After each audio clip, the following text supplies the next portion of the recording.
भगवान से क्या कहो, क्या कहो? भगवान धन दे दो, जम के बोलो जरा, दौलत दे दो, नहीं। भगवान से क्या कहोगी? हे भोलेनाथ, इनकी तबीयत खराब हो गई है, मेरा रिश्तेदार पलंग पर पड़ा है, बेचारे के छोटे छोटे बच्चे हैं बाबा, इसको थोड़ा सा समय और दे दो, थोड़ा सा समय दे दो, थोड़ी उम्र बढ़ा दो। मानती हूं कि उम्र बेकार हो गई इसकी, चली गई होगी, पर थोड़ी सी उम्र दे दो, थोड़ी सी। एक कथा है, शायद आप लोगों ने पहले सुनी होगी। एक चिड़ा और एक चिड़ी एक वृक्ष पर रहते हैं, बहुत दूर उड़कर नहीं जाते, वहीं पर खाते वहीं पर रहते हैं। एक बुढ़िया, ये प्राचीन कथा है, एक बुढ़िया रोज काम करती, उसकी ना बहू थी, ना बेटा था, ना बेटी थी, ना रिश्ते थे, ना नाते थे, अकेली थी, पति था चले गया, अकेली बुढ़िया। थोड़ा सा अन्न भाग, थोड़ा सा दाना ऊपर डाल देती, छत पर पानी रख देती, चिड़ा चिड़ी आते पी लेते, अपने बच्चों के लिए थोड़ा सा चोंच में भर कर ले जाते। सालों निकल गए, कुछ साल बाद बूढ़ी अम्मा बीमार पड़ गई, शिथिल शिथिल। चिड़ा चिड़ी ने देखा कि ये बूढ़ी अम्मा शंकर भगवान की भक्ति करती थी, शिवालय जाती थी, शंकर जी को एक लोटा जल चढ़ाती थी, शिव आराधना करती थी, शंकर की भक्ति करती थी। चिड़ा चिड़ी रोज देखते थे कि ये घर से पानी लेकर जाती है, घर से जल लेकर जाती है। बूढ़ी अम्मा बीमार पड़ गई, पड़ी थी, धीरे धीरे धीरे धीरे धीरे धीरे चिड़ा चिड़ रहे, बच्चे भी भूखे, कहाँ जाएंगे अपने बच्चों को लेकर? आखिर बूढ़ी अम्मा गई कहाँ? 5 दिन के बाद बूढ़ी अम्मा घर के अंदर अपने प्राणों को त्याग दी। उसके शरीर पर कीड़े पड़ने लगे, मक्खियां भिनकने लगी, क्योंकि मरे हुए 4 दिन हो चुके थे। बूढ़ी अम्मा को मरे 4 दिन हो गए थे, मक्खियां भिनक रही थी। चिड़ी ने चिड़े से कहा, एक बार अंदर चलकर देखते हैं, खिड़की में से झांक कर कि बुढ़िया गई कहाँ, बूढ़ी माँ गई कहाँ? चिड़िया ने अंदर झांक कर देखा तो शरीर पड़ा था। चिड़ा से कहा, अम्मा तो यहीं है, फिर दाना क्यों नहीं देती है? चिड़ा ने देखा कि उसके पास मक्खियाँ ही मक्खियाँ भिनक रही है, कीड़े हो रहे हैं, इसकी शरीर सड़ रहा है। चिड़ा ने चिड़िया से कहा, ये बूढ़ी माँ तो मर चुकी है, मर गई। बूढ़ी माँ मर गई? हाँ, ये मर चुकी है, और लगता है मरे हुए भी दिन हो गए, अब हमको दाना कौन देगा?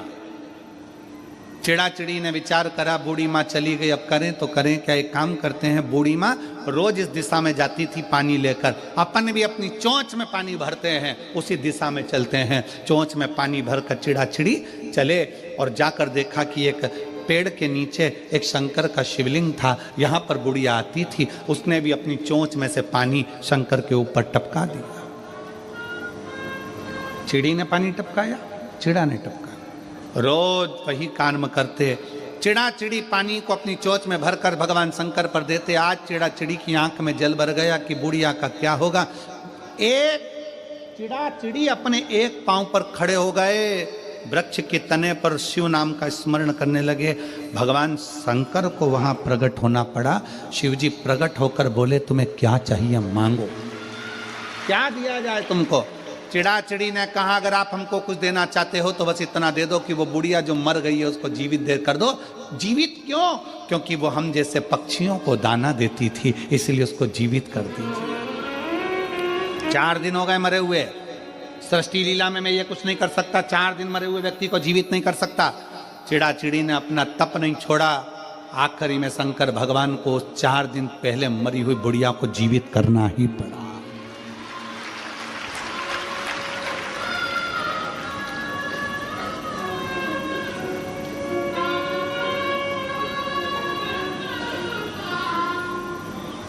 पूछा शंकर भगवान से, पार्वती जी ने पूछा, इस बुढ़िया को तुमने जीवित कैसे कर दिया?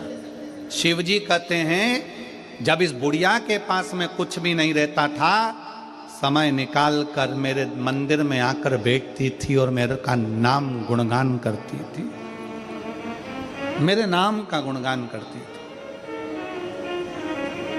मुझे बचती थी। इसने अपना समय, इसके पास जल नहीं था, दूध नहीं था, अन्न नहीं था, भाग नहीं था, तो समय देती थी। आप यहां क्या कर रहे हो? शिव महापुराण के कथा में बैठे हुए हो, रोडों पर भड़े बैठे हुए हो, छतों पर चढ़े बैठे हुए हो, पंडालों में बैठे हुए हो, गाड़ी में बैठकर, ऑटो में बैठकर, दुकानों के अंदर बैठकर कथा सुन रहे हो। आप क्या दे रहे हो शंकर भगवान को? शंकर भगवान को आप बेलपत्र दे रहे हो क्या? चावल दे रहे हो क्या? जल दे रहे हो क्या? कुछ प्रदान कर रहे हो क्या? शिव महापुराण की कथा में बैठकर आप शंकर भगवान को अपना समय दे रहे हो, तो इतना याद रखना कि शंकर भगवान भी तुम्हारे को समय जरूर देगा। आपने अपने समय में से निकाल कर समय दिया तो शंकर भगवान ने भी अपने कुबेर के भंडार में से निकाल कर कुछ ना कुछ तुमको जरूर देगा। तो खाली नहीं छोड़ सकता, खाली नहीं छोड़। एक पत्र है,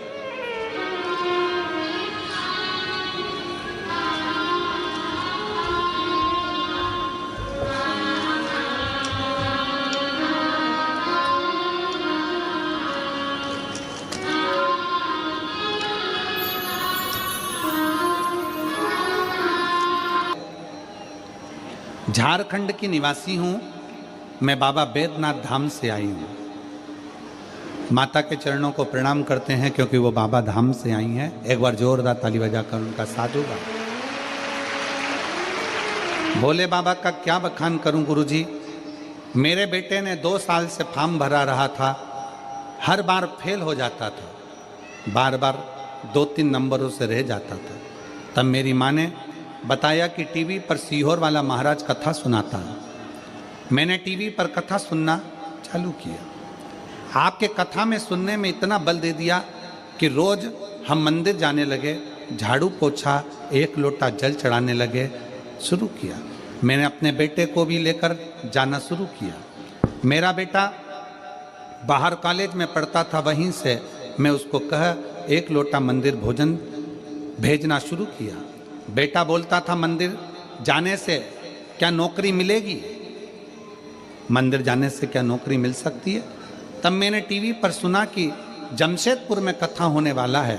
तब मैं और मेरे बेटे को लेकर पंडाल में गए। गुरुजी पंडाल में बहुत भीड़ था, गुरुजी सारे पंडाल भरे थे। मैंने बाहर बैठकर कथा सुना और प्रार्थना करके आया। मेरे बेटा बोल रहा था गुरुजी की पंडाल में बैठने से नौकरी मिलेगी क्या। फिर मैंने अधिक मास में पशुपति वाले व्रत किए, बेटे के लिए पार्थिव शिवलिंग निर्माण किया, ऑनलाइन पूजन जो आपने शंकर जी की कराई थी पार्थिव पूजन वो करी। तब मेरे बाबा ने ऐसी कृपा कर दी, बेटे को विश्वास नहीं था कि कथा में पंडाल में बैठकर भी फल मिल सकता है। बाबा ने ऐसी कृपा कर दी, 23 दिसंबर 2023 में रिजल्ट आया। भारतीय नौसेना में अप्रैल 2024 में मेरे बेटे का ज्वाइनिंग, अप्रैल 2024 में मेरे बेटे का ज्वाइनिंग हो गया। मैंने सपने में भी नहीं सोचा था कि गुरुजी मेरा बेटा नौकरी करेगा। मेरे पति ने लेबर मिस्त्री का काम करके पढ़ाया है। बाबा ने अप्रैल 2024 में भारतीय नौसेना इंडियन नेवी में ज्वाइनिंग दे दिया। मेरे बेटे का 8 महीने का ट्रेनिंग के बाद जनवरी 2025 में कर्नाटक में ड्यूटी दे दिया है। शिव तत्व किसको कहते हैं? पत्र में बेटा बार बार कहता रहा, क्या कथा सुनने से पंडाल में शिवजी नौकरी दे सकते हैं? क्या शिवजी के मंदिर में जाकर 1 लोटा जल चढ़ाने से नौकरी मिल सकती है? अब बेटा खुद कहता है कि बाबा बड़ा कृपालु है। हम पंडाल में संकल्प लिए थे कि जहाँ भी नज़दीक में कथा होगी बेटे के ज्वाइनिंग के बाद हम आएंगे, इसलिए हम झारखंड बाबा बैद्यनाथ की धरा से यहाँ प्रणाम कर रहे हैं। एक शिव तत्व अपने भीतर जागृत करिए। क्या देगा शंकर, क्या प्रदान करेंगे भोले बाबा, क्या देंगे शिव, ये उनके ऊपर निर्भर करता है। आप अपना परिश्रम, आप अपनी एजुकेशन, आप अपनी पढ़ाई, आप अपनी मेहनत 4 गुना बढ़ाकर करिए। कोई एग्जाम देना है, पहले अच्छी मेहनत करो, अभी तक जो पढ़ते थे उससे 4 गुना ज्यादा पढ़ो। कोई काम करना है, अपने शरीर की जितनी कैपेसिटी उससे ज्यादा पढ़ो, अध्ययन करो, अच्छी कोचिंग करो, अच्छा पढ़ो, अच्छी पढ़ाई को अपने भीतर उतारो और बाद में भगवान शंकर के मंदिर का एक बेलपत्र शहद लगाकर चढ़ाकर जाओ, देवाधिदेव महादेव तुम्हारी मुराद पूर्ण जरूर करें, निश्चित।